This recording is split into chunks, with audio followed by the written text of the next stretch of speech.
үш тілді тегіз оқыта тұрған, үш тіліне де ана тілінде дәрежесінде үйретіп шығара тұрған мектеп. Үшінігіне түзей алсақ та, ол бек көп әлі. Күшейтер мекен, болдырар мекен. Ама ол масса көлем мектеп бола алмай. Біздің жоғалтқан 1200-ден артық 1250 жоғалтқан мектептерін олыштыра алмай. Ансы жолай. Әміне болдырған қадарысы да, татар тілі тыйылған халде көпкіне нормалар білен. Оның ол үш тілінің бірсін, екісінен ол түшіп қалашақ ең бірінші болып. Әгер міне шул бізге қарата юнәлдірген дискриминацион түрлі олымлар, законларыбызны қысқан, бітірген законлар юққа шықмышы, олар не юққа шығармышы, нешек сен тегіз оқыталасың ол үш тілді. Дәрістіктеріні язарға біздің қазір құқық жоқ, ол бізден алынған. Татар мектеплері үшін жазылған дәрістіктеріні русшаға тәржіме етіп, Россиядан біз раслатырға тиіш қазір. Ол жоқ.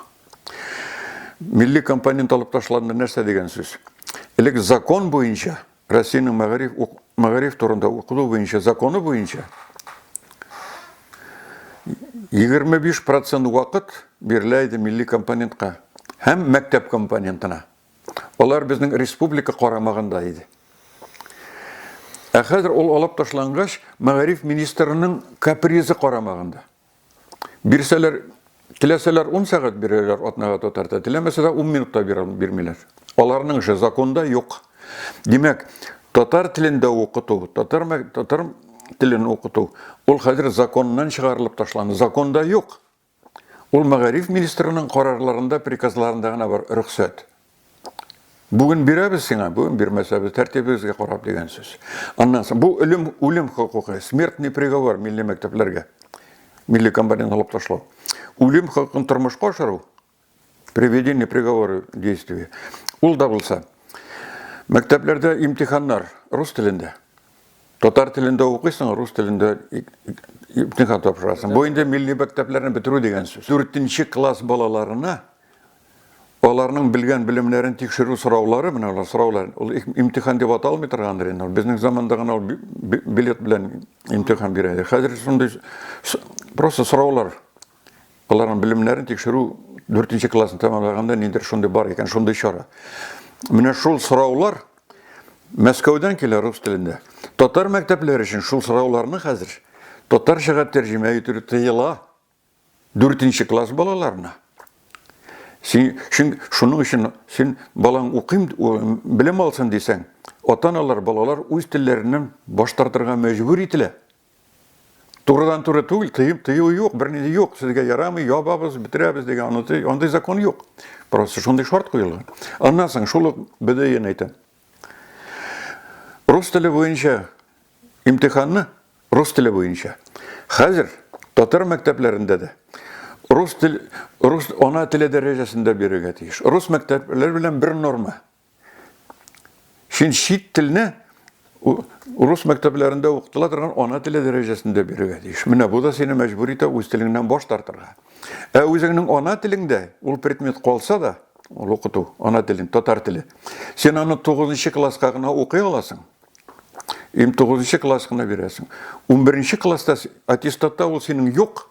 Анда имтихан да жоқ. Семәк сен қадір татарша білгішлікке оқи алмайсың, жоғары йортына кіреді алмайсың, ондай ол бітірілі. Аттестатта болмағаш татар тілі.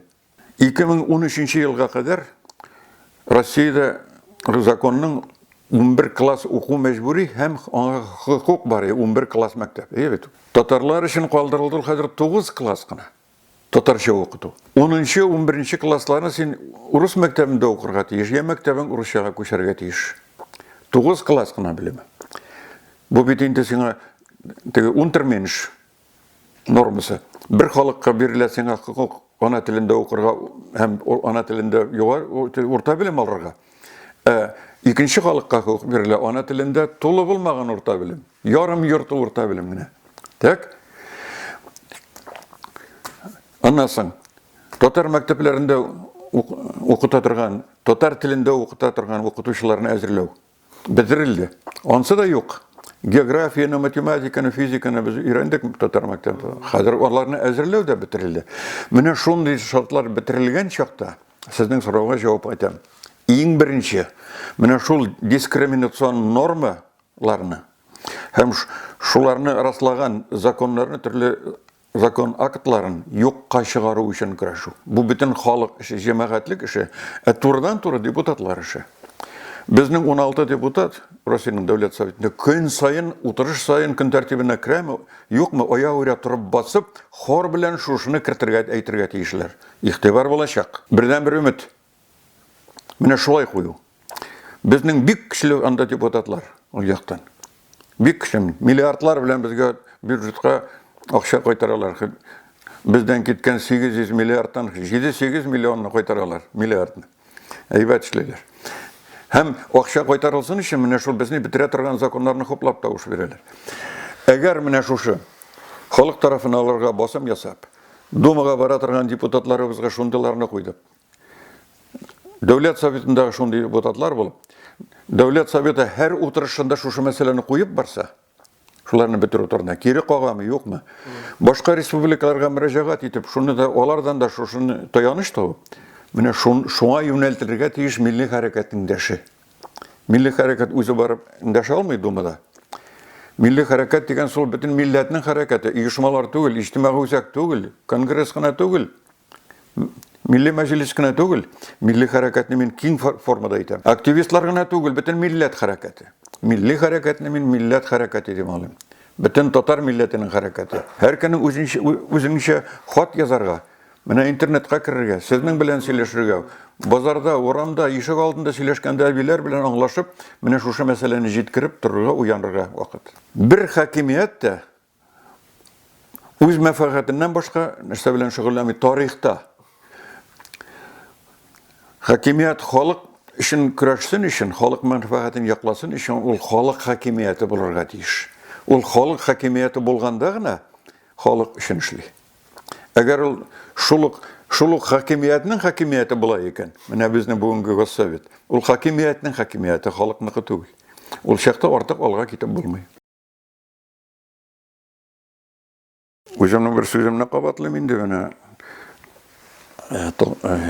2016 елда булган юбилей кичәсендә менә шушы китабыма багышланган ул юбилей кичәсендә безнең НКЦ бинасында үзенең чыгышында шул сүзне әйткән идем. Киләчәккә өметем турында сезнең сорауга да җавап булган иде ул күрәсең. Сез дә булмагансыздыр. Әйе. Киләчәгебез ничек дим. Мен әйтәм, дөньяда бөтен нәрсәнең чиге бар. Вакыты җиткәч кояш та сүнәчәк. Җир шарында кояш шартлар алдыннан, сүнәр алдыннан ятачак. Бу галәмебез дә алар икенче төрле булыр. Һәр нәрсәнең үз гомере бар. Кешелек дөньясының да, тереклек дөньясының да. Соңгы микроб кайчандыр булыр дөньяда. Соңгы күсе, соңгы шебен булыр, соңгы үлән, соңгы агач булыр. Халыклар инде иртәрәк тә кешелек дөньясы бит. Дөнья бетү дигән сүз әкрен булса да аның ахыры бар. Әмма кешелек бетүнең иң ахырында да исән калган 3 кешенең берсе татар булырга тиеш дигән им. Шул максатны кую безнең стратегия. Менә ул бераз гына шулай образный формада булса да, халкыбызның төп максаты итеп, бөтен иҗтимагый оешмаларның, бөтен милләт хәрәкәтенең һәм милли хәрәкәтнең, хакимиятебезнең, депутатларыбызның, яшьләрнең, картларның, акыллыларыбызның, бигү акылы җитмәгәннәрнең дә барысының да төп максаты шуңа юнәлтелгән булырга тиеш. Татар халкына үлемсезлек. Гасыр белән шикләнмәгән, 22 белән дә, 23 белән дә шикләнмәгән үлемсезлек. Татар халкы үлемсезлеккә ирешсен. Менә шул аның үлемсезлегенә ирешү максатын кую. Аның төп максаты хәзерге заманда халыкларның үлемсезлеге, исәнлеге кеше, аның территориясе, халык саны тутыккан танклар, ракеталар белән билгеләнми. Халыкларның гомумән исәнлеге, аларның бөеклеге дәрәҗәсе халыкның саны белән, җир күләме белән, матди байлыгы белән дә билгеләнми. Аның культура дәрәҗәсе белән, билим дәрәҗәсе белән, аң дәрәҗәсе белән, әхлак дәрәҗәсе белән, рухи дәрәҗәсе белән билгеләнә. Менә шул өлкәләрдә беренче урынны алсаң, татар халкы Россиядә беренче урынга чыксын, беренче булмаса да теге призлы урынга, бүләкле урыннарга чыга торган булсын. Татар халкында булмасын ятим балалар. Балалар йортына бирә торган. Татар халкында булмасын ятим картлар. Картлар йортына илтеп бирә торган. Татар халкында булмасын җинаятьчелек, алкоголизм булмасын. Татар халкында булмасын җимерелгән семьялар, гаиләләр. Татар халкы булган билем буенча иң беренчеләрнең берсе, Яһүдтән калышмасын. Аларны узып китү дигән лозунгны куймыйк, чөнки аны ирешә алмаячак. Икенче урынга чыгарга була Яһүдләрдән соң. Менә алар артык күп халык түгел, дөньяда ничек тоталар үзләрен. Билем буенча, культура буенча, әхлак буенча, бердәмлек буенча, кешелек сыйфатлыгы белән беренчегә омтылу. Менә шул максатларны куй һәр яктан. Менә шунда нәрсәгә генә ирешсәк тә, ул безгә үлемсезлекне күп елны өстәячәк. Татар халкы турында сүз булсын бөтен дөнья, абруйлы сүз булсын. Халыклар арасында, Россия халыклары арасында без билгеле булырга тиеш. Россиядә билгеле, дөньяда бик аз. Күренеп торышлы халык булсын. Менә бит алар нишли дип. Менә шуңа ирешү максатын куеп көрәшкәндә, менә шушы була безнең стратегия. 50-60 битле кагаз әрәм итеп стратегиялар язып торасы юк. Бик актив дип әйтмим, ул чактаның хәрәкәте дә артык активлы түгел иде. Бар иде. Мөфтият белән безнең анда бик аралаша идем. Башка оешмалар белән чакыралар иде мине. Анда ул чакта безнең Татарстанның вәкиле бик актив эш алып бара иде, төрле чаралар үткәрәләр иде. Мине калдырмыйлар иде шул чаралардан. Булды, аралашу булды. Иштеп тә беләм, менә монда кайбер чыккан материалларны карап та беләм, карап та барам. Уңышлар телим. Менә бая әйттем бит. Мәскәүнең татарларын Мәскәүлеләр өчен үрнәк итеп берләштерегез, үстерегез, ныгытыгыз, телне, культураны, әхлагыгызны саклау һәм үстерү буенча бар халыкка үрнәк булып. Һәм сезгә игътибар итәрлек халык кына, Мәскәү халкы гына түгел, Мәскәүнең җитәкчеләре дә сездән башка бер адым да атламый торган игътибар итәрлек итеп ныгыгыз. Менә шуны гына телим мин аларга. Мәскәүдәге татар халкы да Мәскәү өчен үрнәк булырлык үссен иде, ныгысын иде. Һәм татарлыгын сакласын иде. Мәскәүлеләр көнләшерлек булып үссеннәр иде, алар ныгысыннар иде. Менә зарланып утырдым мин, менә бер сәгать зарланып утырам, үзе безнең татарнымында Татарстанда кысылу турында белем мәктәп буенча. Ә бит безнең күпчелек татар халкы, 70-тән артык процент татар халкы Татарстаннан читтә яши. Республикадан читтә яши, Татарстаннан Башкортстаннан читтә яши. Аларның бит хәле безнекеләрдән бермә-бер аянычрак. Әле без азмы күпме монда бәйләнеш тырышабыз, татарның радиоларын, телевидение сакларга тырышабыз, газеталар чыгарабыз. Анда бит алар юк. Татар халкы бик аяныч хәлдә читтә. Менә алар турында уйлыйсы, аларны ничек исән калдыру. Ансы безнең икенче тема. Анчы монсыннан менә бүген сөйләшкәндә кискенрәк тема. Башка бар милләтләр белән бергә эшләргә иде. Мин өметсез карамыйм бер милләткә дә. Рус милләтеннән дә бик көчле безгә ярдәм итәргә теләүчеләр бар. Менә бер мисал китерим. Прокурорның отрядлары безнең татар мәктәпләрендә йөреп, артык сәгать, артык минутларын эзләп, татар теле мәктәптә күпме артык минут, артык сәгать үткәрә дип, Конституцияны, Россия Конституциясын бозып, Россиянең Конституцион суд карарын бозып, шуларны без тормышка ашырган өчен бездә җинаят күреп, бөтен мәктәпләрне йөреп чыкканда бит.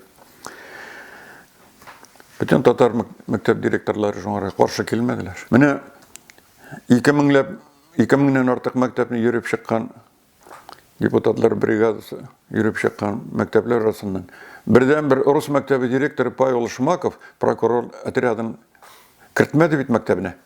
Судлар үтте ничә мәртәбә кертмәде.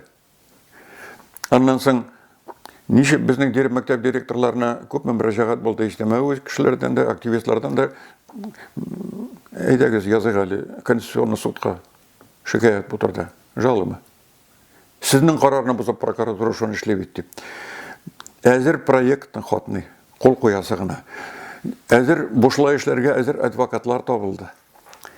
Расходларын үз өстен алучылар табылды. Бер директор риза булмады бит. Булай булса безнең иртәгә менә икенче прокурор отрядлары килеп чыгып, куып чыгара башласа урамга, анда да эндәшмәсләрме? Кишләп шукындырган вакытта татарны бит утка кергәннәр, риза булмаганнар, яндырып үтерүчеләр булган. Суга батырганнар, чыгабыз дип чакырмаганнар, бирегез тәрәбез чыгабыз. Без риза дип. Суга да батырганнар, яндырганнар да. Отқаннар да, қиынап та отырганнар, ауылларын жандырганнар, балаларын алып башка кишилерге таратканнар. Әмма бит риза булмадылар. Үз телләре, үз милләтләре үз динен сакладылар. Күчкәннәре дә кире кайттылар. Кире кайттылар күчкәннәре. Я руслаштылар инде. Үзләре теләп киткәннәре генә руслашып калды. Ул чакта менә сиңа салам алып кайтырга машина бирмим дигән сүздән куркып, кирәксез кешегә тавыш биреп утыручы татармын ул. Мин андый үз милләтен яклап сөз әйтергә курыккан, имза куярга курыккан, гади генә просто яклап. Миндер протест ясап түгел, чыгыш ясап, урамга чыгып түгел. Шуңа риза, шуннан курыккан халыкны мин татар кешесе дип әйтмим.